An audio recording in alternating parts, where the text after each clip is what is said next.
Manx Radio Podcasts, powered by Shaw. Hello and welcome to this week's podcast for Countryside with Kiri Kermode and myself, Simon Clark. And I went along to speak to Sally McMullen on this week's programme. Kiri, have you heard about the Greyhound Aid League Isle of Man? I have heard of it, actually. Yeah, they do a sterling job of looking after the old ex-racing dogs. Yeah, but some of them aren't very old. It's just that they come away from there if they're not winning. They're possibly not wanted, and they're lovely animals. And Sally McMullen I spoke to, they're so passionate about that and trying to rehome some of these and rehouse them and give them a nice sort of quality of life for the remainder of it as well. And also I went along to Ballavarton Equestrian Centre to speak to Stella Hampton, who was in the middle of running a games night that they had there, and that was absolutely fantastic seeing the something new that they're trying to introduce into equestrian world. And it was great that, you know, they're trying to encourage different games or skills, different skills than they used to, I suppose, on horseback. So very interesting that is. It's surprising how well trained these horses and ponies are, that they can have a child dangling off the side of them carrying a bucket or picking something up off the floor. They're incredibly well trained here on the island. They could get around some of the streets and pick the litter up off them too once they've trained up, can't they? And netball, something close to your heart and something new to the young farmers world. Yes, that's right. They've joined the Manx Netball League on a Sunday morning and they're doing very, very well. They're moving up through the ranks steadily, and I went along to see how they're getting on with it all. Well, here it is, this week's Countryside. Enjoy. Manx Radio's Countryside is brought to you by NFU Mutual.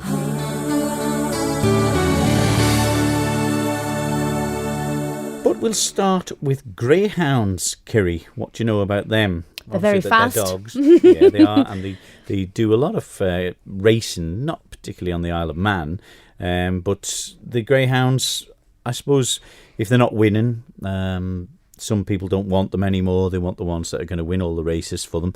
But what happens to those ones who are retired from racing? Well, I found out from Sally McMullen, who is one of the people involved in the Greyhound Aid League Isle of Man. First of all, she told me a little bit about the charity. We take in greyhounds that are rescued from the ex-racing industry.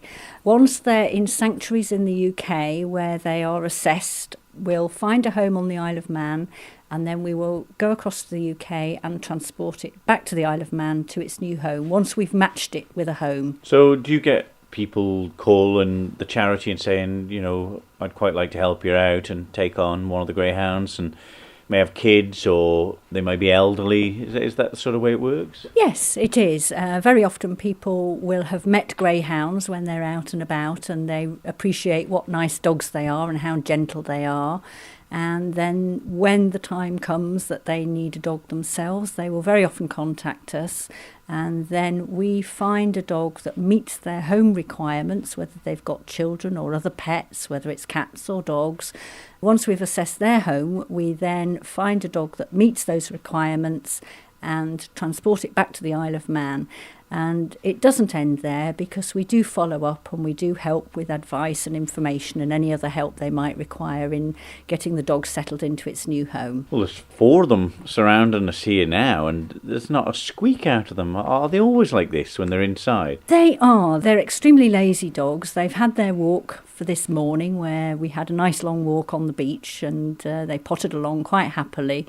And then once they've come back and had their breakfast, they will very much spend the rest of the day stretched out, fast asleep, really not wanting very much during the day, a few cuddles, but generally speaking, they're just lying around being very lazy. It's what they do best. They're known as 40-mile-an-hour couch potatoes, and it's very, very true.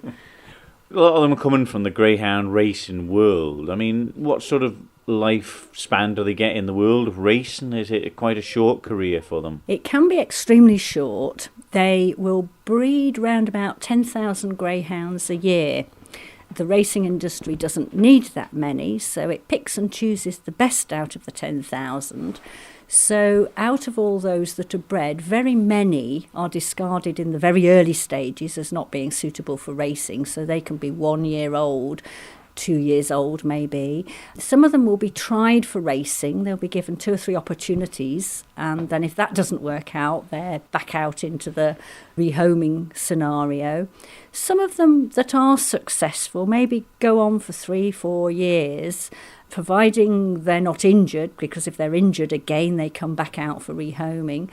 But if they're very successful racers, and it's very rare, they will be kept on for studs. So they may not come up for rehoming until they're much older, until they've been finished from a stud point of view after their racing career. Have you had any world champions or anything that have come over? Well, it's a very interesting thing, because on the internet there is a website where you can trace your dog, your greyhound. They're all tattooed in each ear. English and Irish have different tattoo markings, so you can see their origins, but you put in the ear markings onto the system on the computer, the database, and it will give you that dog's history. Their family tree very often goes back more than 200 years, which is a lot further than mine goes back, yes. So it'll go back 200 years with all their ancestors laid out. Very often there's pictures and little video clips of their ancestors. It will also show things such as their own racing career and video clips of racing. Lottie, who's stretched out over there, she was quite a good racer. She was retired at 2, but she did actually have quite a long racing career. So even at 2, as a reasonably successful dog, she was still out of the racing industry at 2, which is very sad for her, I suppose, but very lucky in that she got out into a proper home very early on. But they also make very good pets for older people because of their gentleness, and they tend to be very calm and laid back. You don't have to bend down to put their collar and lead on or to stroke them. They're at the right height for people. Their coat is very fine. It's very soft. A lot of people expect it to be hard, but it's a very soft coat. I like to think of them, because of their long legs, as drip dry, non-stick, so they are very clean as well. They don't bring back with them the beach and all the mud from their walks. That all gets left behind, and they are very clean dogs. Swappy for our Brehard then. Yes. But what about the food? I mean, I know they can be run pretty fast and obviously burn a lot of calories when they're going at full tilt, but I mean, these sort of dogs here, if they don't have to race, do they still want to run at 40 mile an hour? They will. They do enjoy a good run, and they may only do that for 20, 30 seconds even, and they have a complete blast when they have a wide open space to be able to do that. And then they're quite happy to potter along at a more relaxed pace. Again, it depends on the age, but on the whole, they are very relaxed dogs. They'll have a good stretch, get the old muscles working, and then they'll just potter along. And sometimes I'm like the Pied Piper, and they're all around my feet as I'm walking along the beach, just while they stroll along quite happily. Are these ones here available for rehoming, or are you not going to let these ones go? I think I shall hang on to these. These are good girlies now. They've been with me quite a while, and they're all very sweet and quite settled now. Yeah. But then all greyhounds are. I mean, it's. I'd be happy to have more. It's just, they always say, if you can see the floor, there's room for more. I would happily have more. Have you got any that you've brought over very recently? Yes, we brought a lovely one last week to a lady living in Onchan. His name is Jack, and he's a beautiful white greyhound with 2 markings, unusual markings. One side he's got a figure of 8, and on the other side he's got the most beautiful heart. So he's a very handsome dog, and he's settling in with his owner. And she has another greyhound who is pining for one that had passed away before Christmas. So it's a complete family again, 2 greyhounds, and they're all very happy and settling well. If anyone wants to get involved and help out, or maybe take one of the greyhounds off and give them a nice home, what do they do? Well, there are many things that people can do to help us. We often have fundraising events, and we're always looking for volunteers to help us out on the stalls, or sometimes people donate raffle prizes or craft items that they've made. We have quite a few people who do some wonderful crafts for us to sell, which is really nice because it gives us a different kind of a stall and makes it very attractive.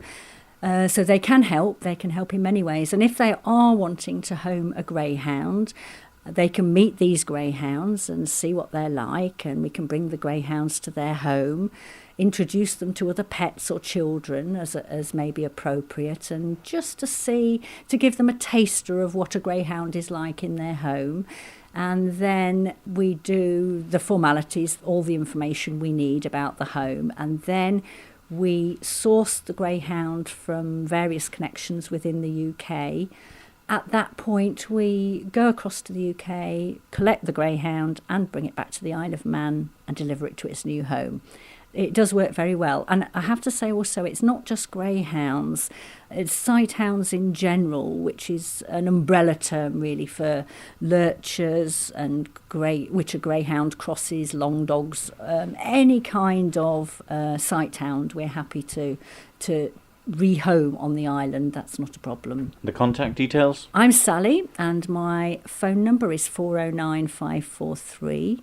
We are on Facebook as Greyhound Aid League Isle of Man. Sally McMullen from the Greyhound Aid League Isle of Man telling me about the greyhounds and the ones that they've just took on board as well, and trying to find different homes for them. And they really are nice dogs, greyhounds, aren't they? Very friendly.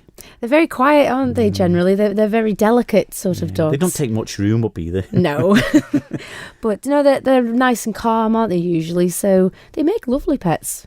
Yeah. It's nice to see somebody rehoming them. It is, and they're doing a fantastic job there, and so passionate about it as well. Greyhounds, I don't see much of that. I suppose many of them, I used to see an odd person with them a few years ago, but they just seem to be a bit rarer now, don't they? I suppose they were used for hunting one time and chasing the rabbits and different things in the fields, but you don't see many people actually using rabbit or anything anymore, so maybe they aren't not reared or bred as much as they were. No, very nice animals indeed, and they're doing a fantastic job there, the Greyhound Aid Pets League Isle of Man.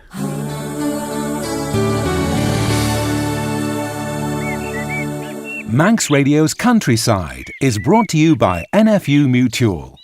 Recently, we caught up with the Federation of Young Farmers Secretary Hayley Crowe to talk about the big event coming up, the Young Farmers Concert. But I caught up with some of the girls that are in the netball team to find out how they're faring in the Manx Netball League. So 4 years ago, we decided to have a friendly, fun game. We had a netball match against the police, and the boys had a rugby match against the police. And from there, we all really enjoyed it, had a really good laugh doing it. So we decided to play the Summer League and set up our own team. And now you're in the actual Sunday morning Manx Netball League. It's a pretty strong competition to be in. Yeah, it's really good fun. We enjoy it. We go training every week. It's a good social event too, and we have good nights out, and we're doing well. We've moved up the tables over the years, so it's good. And obviously, Louise, starting at the very bottom of the table, it must have been a bit of a hard competition to work your way up to where you are now. Yes, well, after playing the police, where half of us could hardly catch a ball or throw a ball, and Marg McGee encouraged us to put the Summer League in and eventually the Winter League in entering the proper Manx Netball, we did start off in the bottom league. We had a few rusty games, but our confidence built up and we got a lot better. I think we ended up about halfway up in the league that year, and then spent a second year in the bottom league where we did really well that year. I think we came about second and got promoted. So it's been really, really good for us. Now we're in the first division out of 4 leagues, so second to top division, which is, considering where we started off, is really encouraging. And Jenny, you've obviously been an encourager. You've had a lot of good coaches throughout the whole of the seasons. I mean, we have to say a massive thanks to Marg McGee, who really kind of started the team off and encouraged them to put a team in to begin with.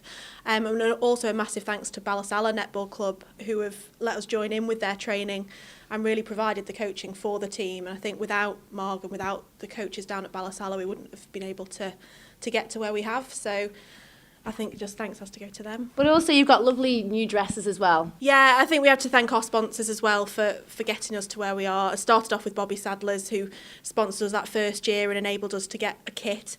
And then this year we've been very lucky to get a sponsorship from Royal London 360. So we've got some very nice new dresses this year with a bit of cow print on them.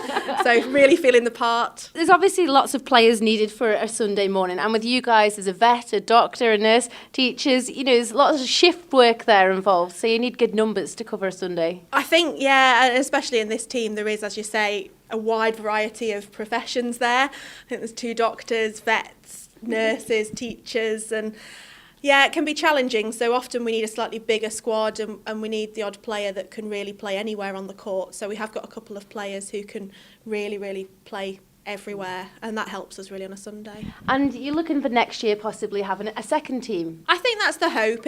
Ideally, having a second team would enable us to then develop players up to playing in the first division. It's quite a big leap to come into a new team and be asked to play straight into the first division. But if we had a development team, and it would enable also some of our older players like myself to come back and enjoy netball in a slightly lower league after having babies and things like that. So that's hopefully the plans for next year. So Cheryl, with having a second team, you'll be able to encourage some of the younger members of Young Farmers. Yeah, because obviously Young Farmers is a massive youth organisation, and there's loads of girls out there that would be up for coming and having a go and joining in. We actually only have 1 under 16 at the moment that plays, but yeah, we're welcoming new members and younger members, so anyone out there, get in touch for next season. And Louise, finally, this is the second part of the season now. How are you faring up? Well, seeing as it's quite a high league we're in now, we're currently standing joint 3rd with Castletown.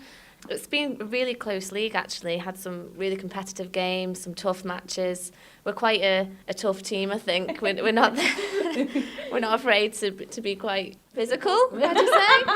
It's a non-contact sport, though. Well, it is a non-contact, but we do try to be non-contact. But no, we are really enjoying it. We're hoping, to stay in the top 3 at least. Don't think we're quite ready for Premier Division yet, though. But you've only got a couple of matches left for the season, so who knows?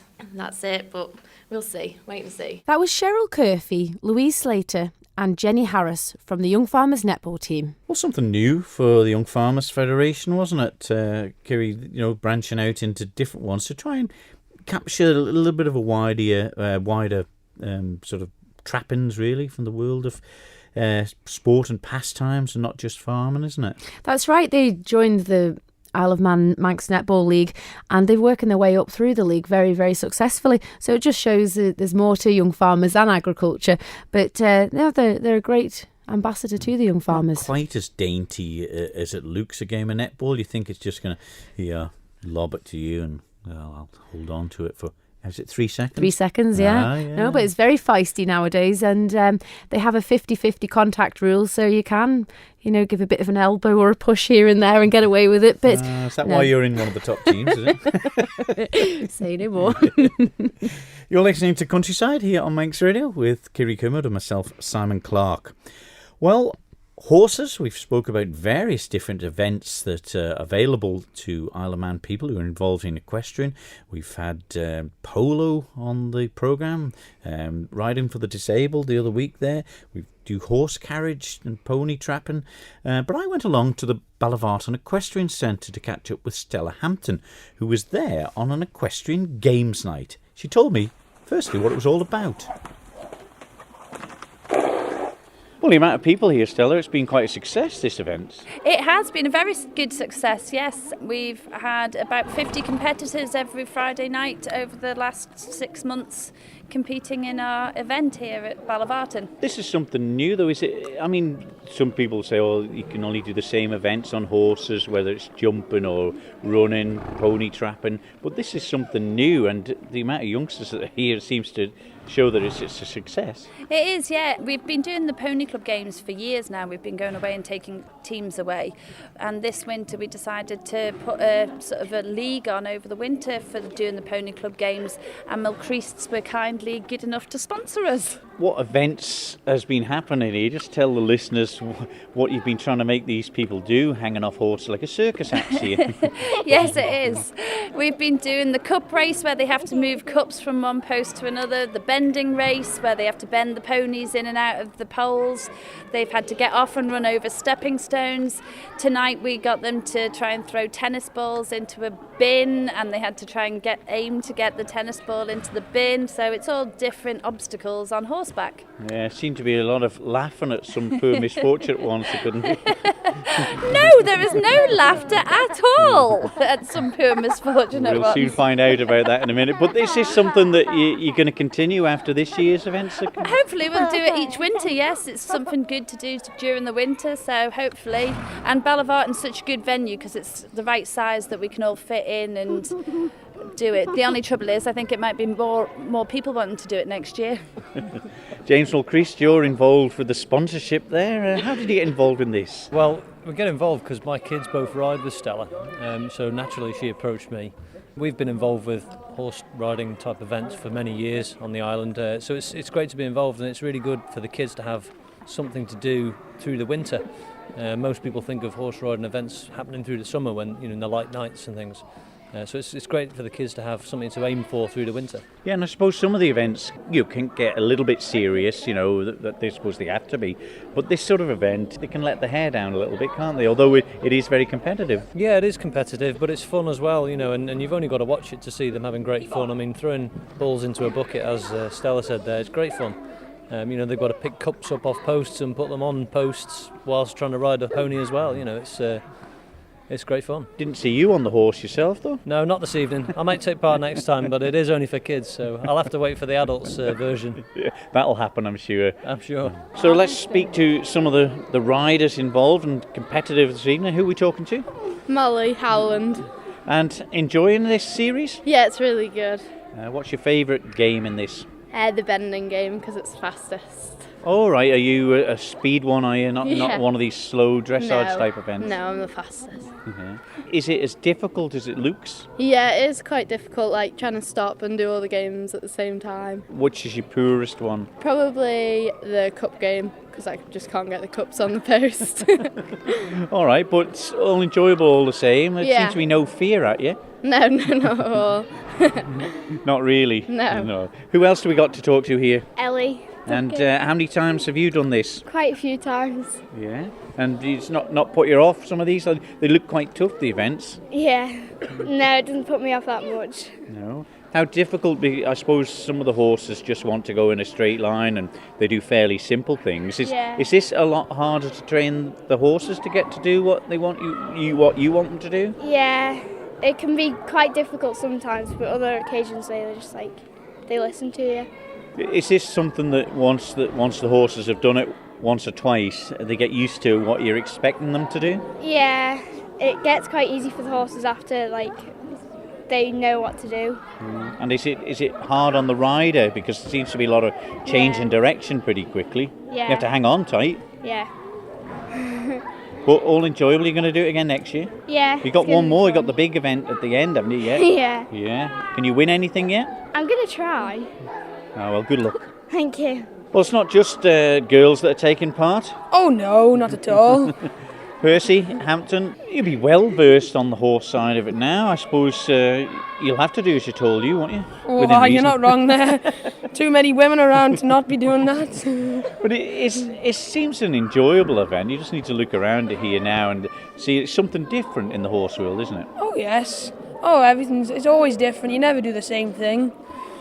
It's always very varied, and there's always different things to do and many other people to see and friends. Yeah, it's just a good night out. Oh, it's always a good event. And well run as well. Yeah. Are they very difficult, these events? Because they look a bit tricky. Oh, you're not wrong. They are very tricky at times. It depends what kind of game you're doing, really. If you're doing a more technical, slower one, then yes, it is a lot harder. But most of the time, it's not too bad. No? And what's your favourite one of it? That's a hard one, really. I like them all. Well, that's not a bad way to be. No, just crack on.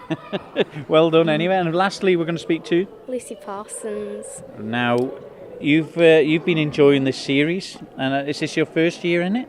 Yeah, well, I do it for the island as well, so I go away and compete.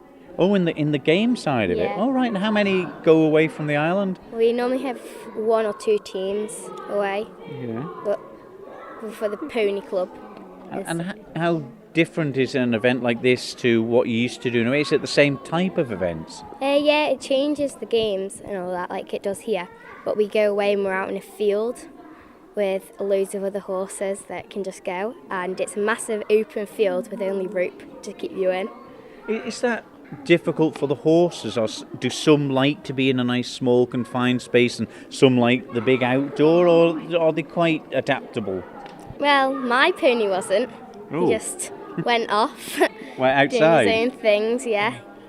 Oh, right. Is that quite scary when they head off? Well, I wasn't too scared. No. I wasn't scared, no, because he had done it before, but not as bad. But I had to calm him down at the end, which was the worst part.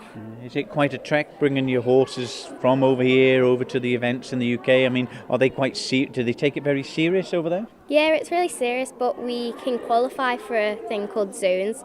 And we only take 2 wagons away because it can take 5 horses in each. So we just put them in there and go loading them onto the boat. The travelling doesn't bother them then? No, not really. It's normally about 3 people that go away with the horses, and then the rest of us go away the day after. Yeah. Do you think this sort of events is growing in the equestrian world? Something different from the dressage and show jumping and things? Yeah, it can get really fun as well. So like when you're out cross country, it feels the same because you're doing a load of fun events. But when you're in dressage, it's like you're closed in the arena and you have to do what they've put down for you. Well, all in all, it's been a very successful series so far by the look of it, and everyone's going away here with a smile on their face. Yeah, everyone enjoys it, even if they get first or last. Well, it'd be nice to see the Isle of Man coming away in a few years' time with maybe the World Championships in the cage. Yeah, I don't know, but yeah.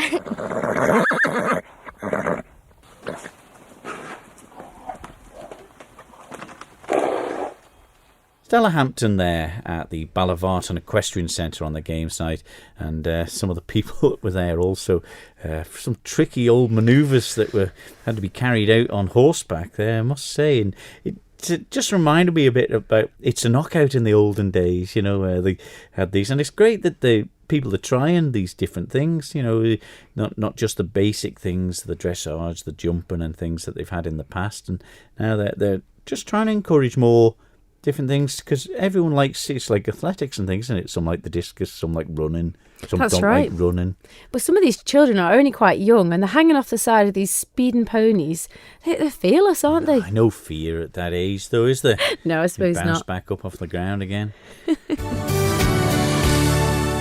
Manx Radio's Countryside is brought to you by NFU Mutual. There we are, Countryside for another week done and dusted.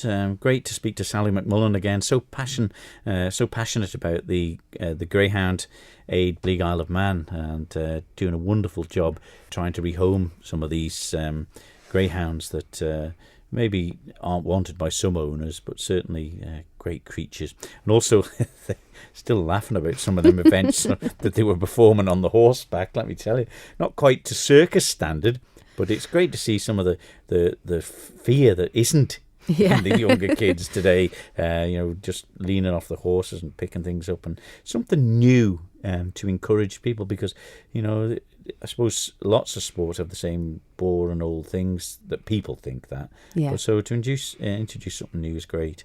And there's the netball. Yep, going from strength to strength, the young farmers, so good luck to them. Yes. So that's all. Until next week here on Countryside, from me, Simon Clark. And me, Kiri Kermit. We'll see you then. Ta-da. Bye-bye. Don't sit in the slow lane. Join the fast lane right now with Shaw's all-new Superfast Plus broadband. Enjoy more bandwidth, amazing speeds and the best value on the island from just £23.95 per month. So don't be left behind. Get a piece of the high-speed action with Superfast Plus broadband from Shaw. For details, visit our stores in Douglas, Ramsey and Port Erin, or click shaw.com. Love being Shaw. Terms and conditions apply.